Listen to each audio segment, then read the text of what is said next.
This is Hello Healthy, a Dignity Health podcast. Lately, we've heard more in the news about a disorder called aphasia, since Bruce Willis's family has started talking about it publicly. Let's find out more about aphasia, how it's treated, and what you need to know with Jill Busby Avila, Rehabilitation Services Manager and Speech-Language Pathologist at Bakersfield Memorial Hospital. Welcome, Ms. Busby Avila, or would you prefer Jill? You can call me Jill. That would be just fine. All right, then let's dive right into our topic, Jill. What is aphasia?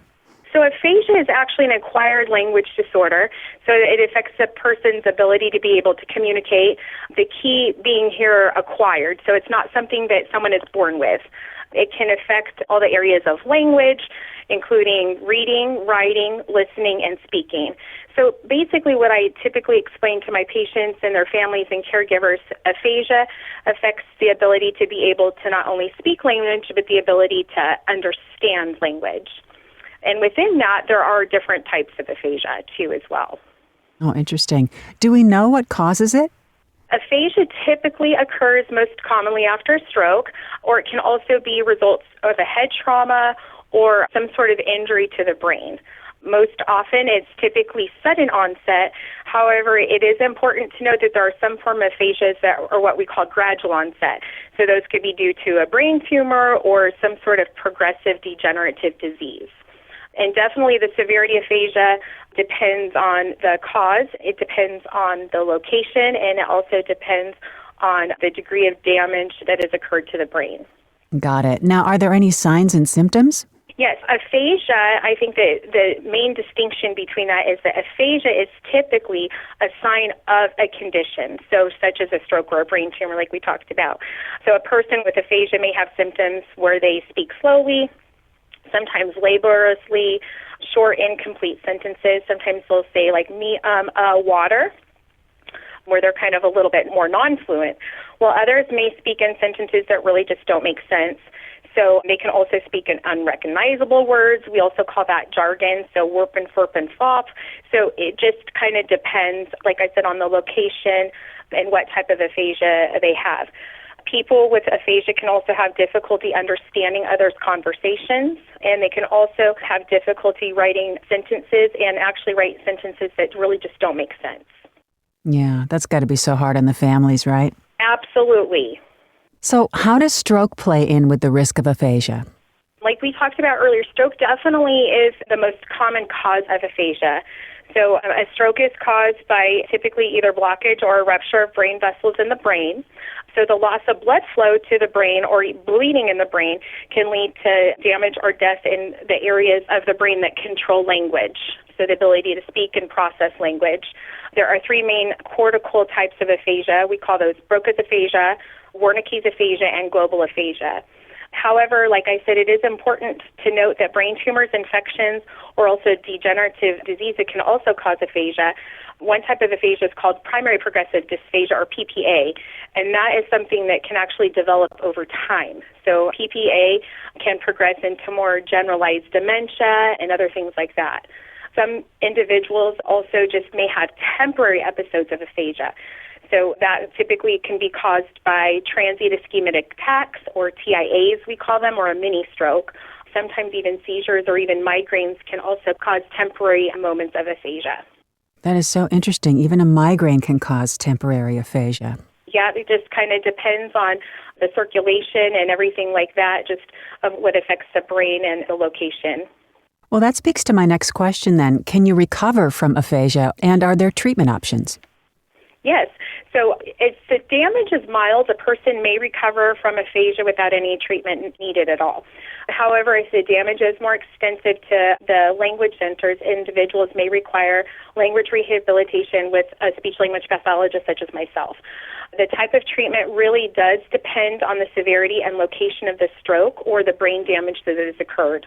Some individuals with mild aphasia, they may benefit from therapy. We typically go ahead and have them engage in conversation, sometimes utilize strategies to help them remember words. Some patients experience what we call anomia, which is word-finding difficulty, so we'll work on strategies to kind of help them with that. Other therapy consists of utilizing even just simple yes-no questions, naming pictures or objects, or utilizing what we call augmentative or alternative communication, which is AAC. AAC can be like a communication board where there's a set number of pictures that might be more specific to the patient. So there might be a cup to indicate that the patient would want something to drink, and so that they would go ahead and point to those pictures to be able to go ahead and communicate.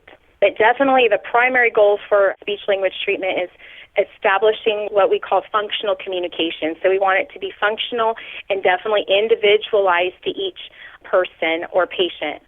I think that the most important thing to always remember is what is going to be good for one person might not be good for another person. So we really need to make it specific to each person, the family, the caregivers, and really what their needs are to be able to effectively communicate their needs and wants. So this really primarily affects language. What about physical? I mean, as a person with aphasia, can they do a treadmill exercise routine? Or what do you do physically with people that have aphasia? I know everybody's different, but can you speak to that? So it's definitely the more physical deficits would lend more to physical therapy or occupational therapy. So physical therapy works more on gross motor and physical therapy works more on fine motor with any sort of physical deficits. So the brain is responsible for what we call the contralateral side. So if a patient sustains, for example, a stroke in the left side of the brain where most of the time the speech and language centers are, and most right-handed and most left-handed patients, it can affect physically the right side of the brain. And it really just depends on the severity of the physical limitations, and that is actually more diagnosed and treated with a physical therapist and an occupational therapist. Okay, working hand in hand together. Correct, yes. Yeah, we're definitely a rehabilitation team, and we all work together as a unit and to go ahead and try to get patients being able to go ahead and speak, but then also being able to physically be able to move and work towards their activities of daily living and function as close as possible to what they were before they had their brain injury. It really just varies from patient to patient, and it depends on the severity and location. Do you have support for family members? We do definitely offer community support here locally within Bakersfield, but there are also some great online aphasia support groups. You can go ahead and go to different websites to be able to go ahead and access that. But yeah, there's definitely good support. I've actually participated in some patient and family support groups here locally where we provide education similar to this regarding language and speech, but then also too as well as swallowing disorders after a patient sustains a stroke. I'm sure that's greatly appreciated by the families. Jill, is there anything else you'd like to add to our conversation today?